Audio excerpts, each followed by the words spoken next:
মসজিদে জুমার খুতবা দিচ্ছেন একজন মহিলা, যেটা নিয়ে গোটা বিশ্ব এখন তোলপাড়। মুসলমান 200 কোটি মুসলমানের সবাই তার বিরুদ্ধে কঠিন অবস্থান করছে। এবং কেন ঘটেছে এই ঘটনা পাকিস্তানে, এটা নিয়ে যখন নেটিজনরা অনেক কথা বলছিলেন, পাশাপাশি এই মহিলা তিনি খুতবা দিচ্ছেন, তাও মসজিদের মিম্বর থেকে সামনে মুসল্লিরা সেটা শুনছেন।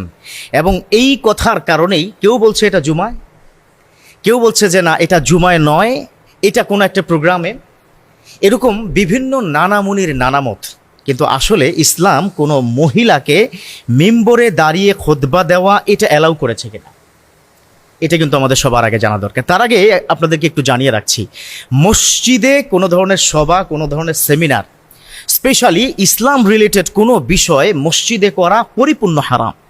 এবার আসি আমি কি পাকিস্তানের যে মহিলা যে কাজটি করেছেন, আসলে পরবর্তীতে এটার কমেন্ট বক্সে গিয়ে আপনারা কি দেখবেন যে আসলে উনি মহিলা ছিলেন না, উনি ছিলেন মহিলার মতোই, কিন্তু তিনি ছিলেন তৃতীয় লিঙ্গ, যেটাকে আমরা হিজড়া বলে থাকি বাংলাদেশে। তো তিনি কেন ওখানে, এটা একই ঘটনা ওই মসজিদের মধ্যেই একইভাবে পাকিস্তানে একটা বিষয় নিয়ে কথা হচ্ছিল। আর সে বিষয়টা হচ্ছে হিজড়ারা মসজিদে এসে নামাজ পড়তে পারবে কিনা, এই বিষয়ে তিনি কথা বলছেন। পিছনে একটা ব্যানার টানিয়ে সামনে মানুষজন রয়েছে, হিজড়া মসজিদে আসতে পারবে কিনা, তাই না? প্রথম কথা হচ্ছে হিজড়া দুই ধরনের, এক হচ্ছে পুরুষ জাতিত হিজড়া, নারী জাতিত হিজড়া, যাদের অবয়ব মুখের বর্ণনা, বডি শেপ অনেকটা নারীদের মতো, যাদের মুখে দাড়ি নেই, তারা হচ্ছে নারী জাতিত হিজড়া। তারা মসজিদে পুরুষের কাতারে নামাজ পড়তে পারবে না। কথা কি বুঝতে পেরেছেন না? পুরুষের কাতারে তারা কি করতে পারবে না, নামাজ পড়তে পারবে না।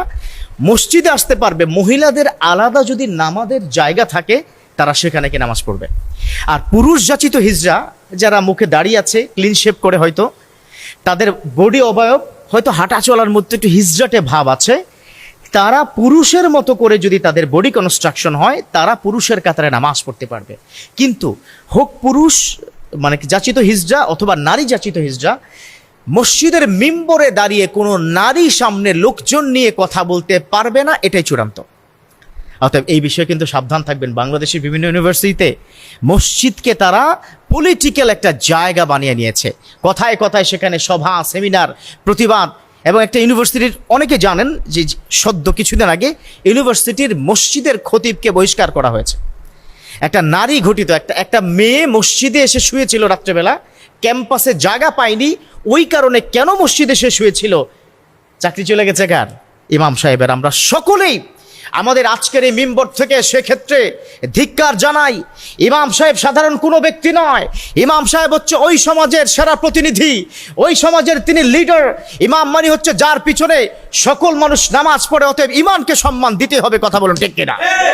এটা কিন্তু করা যাবে না। আল্লাহ আমাদের প্রত্যেককে বুঝার তৌফিক দান করুক, আমিন।